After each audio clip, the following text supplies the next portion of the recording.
Hello everyone and welcome to Sinful Gaming. I hope you're all doing well, I hope you're all staying safe, and most of all, I hope you're all fighting that war against the grey. Today's video, we're going to talk getting started with Warhammer Age of Sigmar, and today we're going to take a look at the Sons of Behemat and the Stomper tribe. In this video, we're going to go through and talk about what the Stomper tribe is all about, what makes it special from all the rest of the Sons of Behemat armies, and then we'll take a look at where we can begin with our Stomper tribe, and then where we can expand after our initial purchases for our Stomper tribe, and finish off the video with a little sample army list of 1,000 points for you to use as some inspiration to start your own Stomper tribe army, or indeed copy ours if that's what you wish to do. So with all of that said, what is special about the Stomper tribe? So obviously it's a Sons of Behemat sub-faction, which is sort of weird. You pick your Mega Gargan, it depends which Mega Gargan is your general. This will determine which tribe you're from. So in this video we're going to be looking at making War Stompers our general, because that is how we get the Stomper tribe rules. Now, this is a Gargan army that definitely has a lot going for it with Mancrusher Gargans, which are the smaller, regular-sized Gargans. This makes it rather a high model count army for a Sons of Behemat army, though still pretty small. Even, a 2,000 point army is unlikely to breach 10 models. The cool thing you get with this is you get a special lot of command abilities called Big Shouts. These are all special that you can use only these particular commands.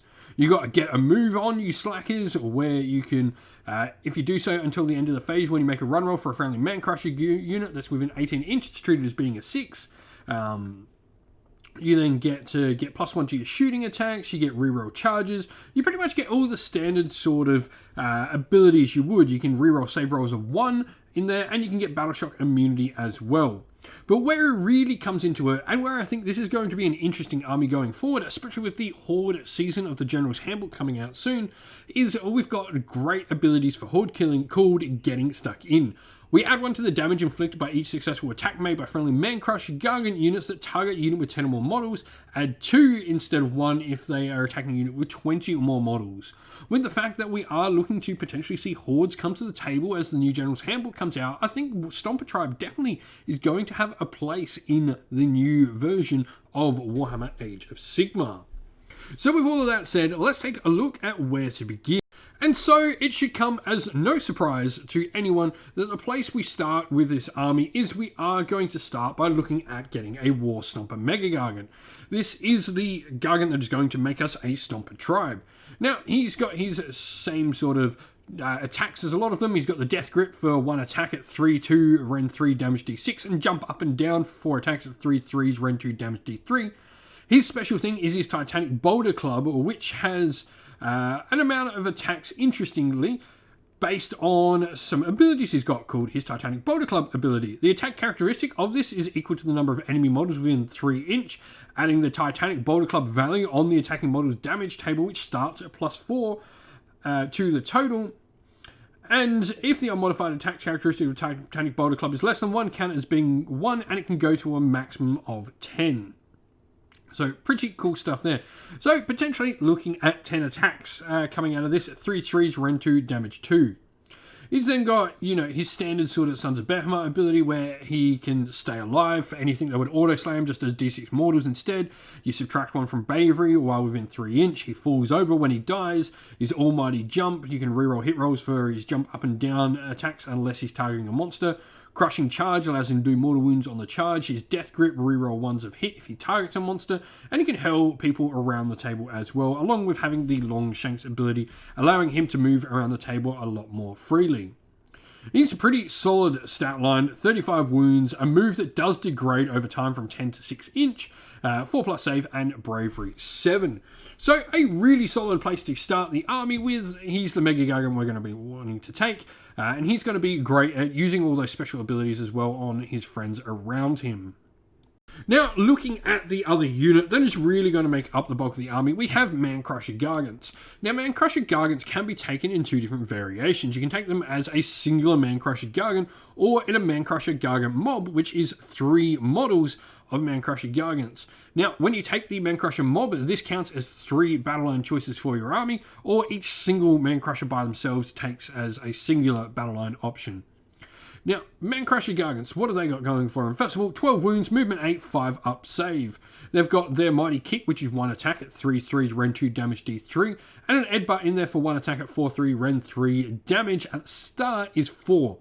Then we've got 10 attacks with their massive clubs for 3s and 3s, Ren 1 damage 1. Remembering though, they can potentially against hordes be getting up to damage 3 if you're fighting 20 or more models. Keep up is if this unit is within 12 inches of a friendly Mega Gargan at the start of the charge phase, they can attempt to charge even if they ran.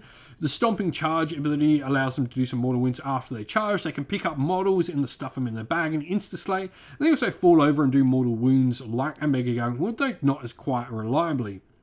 Stomping Charge is pretty cool as well, where they do their mortal wounds. It depends on how damaged they are, depends on how many they're going to do. Well in all, these are a solid battle line option for the army, and you're going to be able to take a lot of them. When these things can start hitting at like damage 3, going into 20 models, all of a sudden, 10 attacks at 3/3s or Ren 1 damage 3 against a horde is a lot of damage coming out of each of these individual models. So with all of that said, we've talked about Stompers and the Mancrushers. Let's look at how we can put this into a single army. And so here we have our sample army list for you. Now, obviously, we're in the Stomper tribe, we're in the Mortar and Grr, and Beastmaster is just always the grand strategy you go with for Gargants, because every Gargant needs to die at that point. Triumph, we've got Inspired for that +1 to wound. I think this is definitely something really useful, especially if you can get into that unit of 20, being able to get a Mancrusher down to 2s to wound is nice. Now, a leader is a War Stomper Mega Gargan, and he's going to have the command trait Monstrously Tough. This is just going to give him an extra 5 wounds, which is really solid.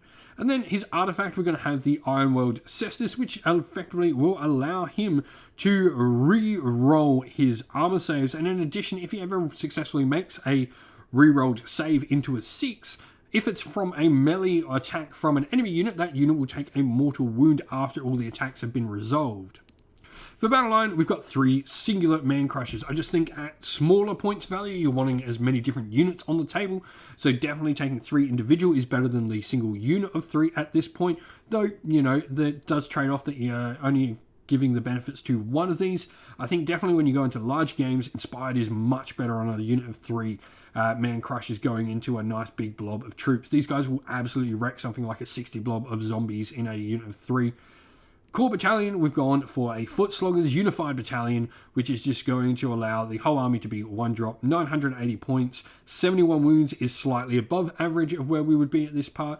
4 drops, that's not correct, it's a single drop because we're unified. And yeah, a solid army. I think this is definitely going to be something really interesting in the future for the Sons of Behemat with the new GHB moving towards hordes. Let us know what you think down in the comments below. Have you played with Stomper Tribe before? Love to hear from everyone. And so that's the end of the video. Thank you all for watching. We hope you enjoyed it. If you did, please don't forget to leave a like and subscribe to the channel if you haven't already, and drop us a comment down below letting us know what you enjoyed about the video. If you'd like to come help support the channel in another way, you can do so either by joining our Patreon or YouTube members, or grabbing some channel merch off our merch store on Teespring, which is on our YouTube store as well. You can also come chat with me and other members of our little community here and our Discord server, which is linked down in the video's description, along with the Patreon and YouTube members links. And as a special shout out to all those Patreons and YouTube members, we'd like to give them all a shout out. So thank you to our Patreons: Christian Weir, James Soren, Greenskins Gaming, AJC, Kenny Lowell, Outer and Shot First, Andrew Bowen, Nathan Fee, The Rising Ape, Q Dynamic, Agu, Anthony B, Anton Nilsson, JJ Austrian, Average Wargamer, Domir, Mark Harvey, James Cater, Derek, and Giapi 390. And a special thank you to our YouTube members: Green Roost Gaming, Kenton Young, Chris Wallace, Ronya, Locke Lorick, The Johnny84, David Ellsworth, Revenar, Wolfric Nick, Broken Chef, Ariana Edwards, Sean Scott, Pink Nico Fire, and Robin Mankiller as well. Lastly, a special thanks to Lady Witchfox Art, who does all the amazing artwork for the channel, and to everyone who comes on the channel and helps us create everything we do. Thank you all for watching once again, everyone. Stay safe, stay well, and most of all, keep fighting that war against the great. Ciao for now.